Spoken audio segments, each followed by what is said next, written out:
That is the end of part 3.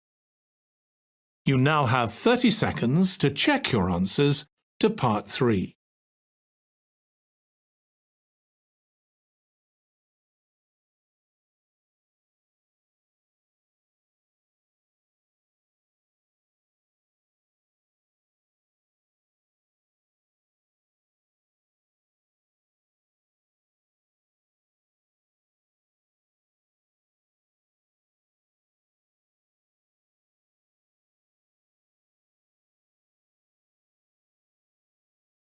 Part 4.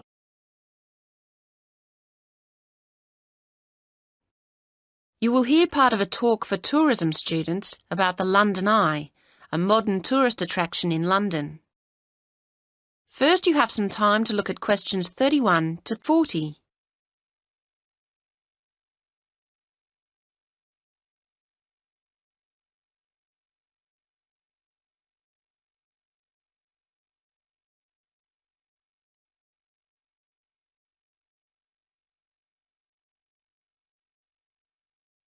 Now listen to the first part of the talk and answer questions 31 to 40.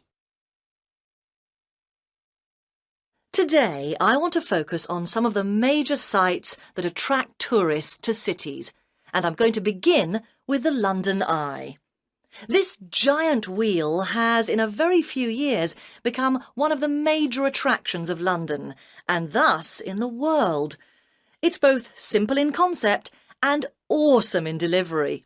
Its creators are husband and wife architects David Marks and Julia Barfield. It was on their kitchen table in South London in 1993 that the first drawings for the London Eye were made, as the couple, who usually worked directly for clients, were entering a competition, the brief of which was to design millennium landmarks for the capital. In fact, nobody won, and the whole idea was scrapped, but the couple remained convinced that their dream should be pursued. They started to piece the project together and were soon attracting the attention of the press. And it wasn't long before British Airways had started to show an interest and then became a partner. As the project unrolled, everyone involved began to realise the sheer scale of what they were undertaking.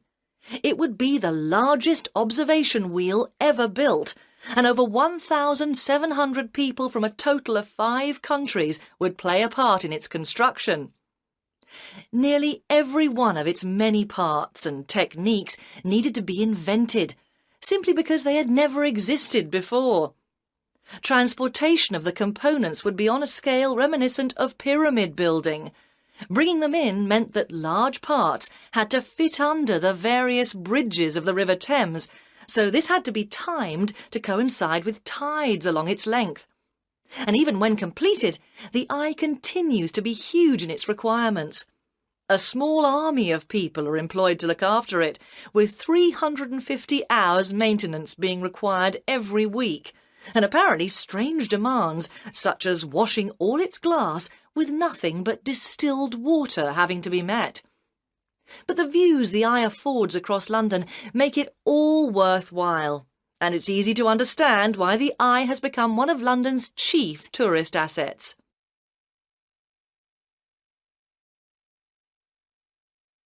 So, how is that great wheel held up? How did it get there?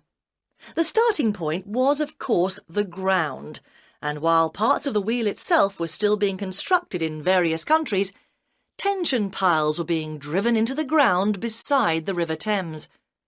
This was the first step, and once these were securely in place, a base cap was installed over them as a kind of lock, with 2 giant plinths pointing up onto which an A-frame was attached, like a giant letter.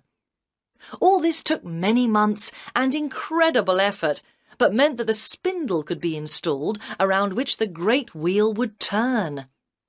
Now the project really was in business, and the vast rim, with spokes like an outsized bicycle wheel, could be brought in. The passenger capsules were assembled and hung onto the rim, each one linked by mounting rings that would support eager viewers as they rose above London.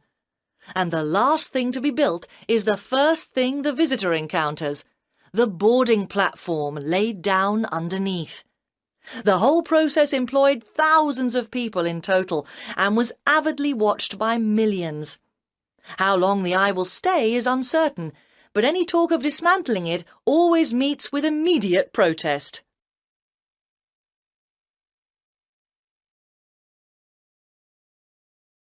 That is the end of Part 4. You now have 1 minute to check your answers to Part 4. That is the end of the listening test. In the IELTS test, you would now have 10 minutes to transfer your answers to the answer sheet.